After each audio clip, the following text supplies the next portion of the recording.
नमस्कार, अपराजिता संदेश में आपका स्वागत है। मैं हूं आपके साथ कौशलेंद्र यादव। इस वक्त हमारे साथ बात करने के लिए जुड़ रहे हैं राजद जिला प्रवक्ता डॉक्टर रमेश यादव जी। सर, आपसे हम जानना चाहेंगे कि जो किसान नहीं जेठ की दोपहरी को परवाह करता है और नहीं भादों की अंधेरी रातों को अपने पूरे परिवार के साथ खेतों में दिन रात मेहनत कर अपने पेट के साथ साथ पूरे देश के लोगों को पेट भी भरता है, उस किसान को आज लॉकडाउन को लेकर तैयार फसल बर्बाद हो रहा है और किसानों का आशा निराशा में बदल रहा है। फिर भी किसान लॉकडाउन को पालन कर रहे हैं और इस वक्त आप किसानों के खेत के पास ही हैं। क्या स्थिति है किसानों की, दर्शकों को बताएं और आप सरकार से क्या मांग करना चाहेंगे? आप सारे लोग जानते हैं कि पूरे देश में वैश्विक संकट के कारण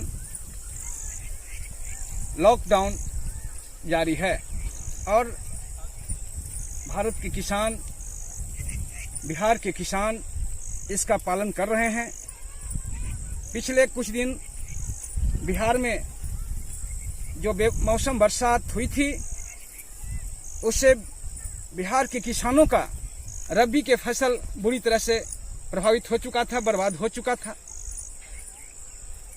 और जो कुछ अभी गेहूं की फसल जो है वो खेत में तैयार है, किसान खेत में पहुंच नहीं पा रहे हैं और लॉकडाउन के कारण मजदूर भी उन्हें नहीं मिल पा रहे हैं, जिसका परिणाम हो रहा है आप देख रहे हैं।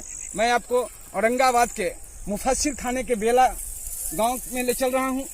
देख लीजिए इनकी फसल की क्या स्थिति है।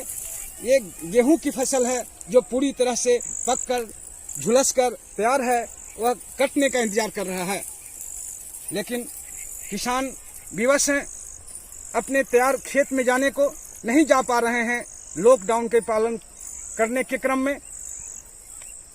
और जो किसानों का जो आशा था कि फसल पकने के बाद मैं उसे घर में लाऊंगा, वह उनका जो आशा निराशा में बदल रहा है।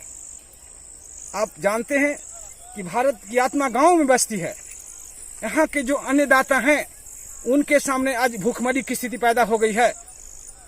बेचारे विवश हैं, लाचार हैं।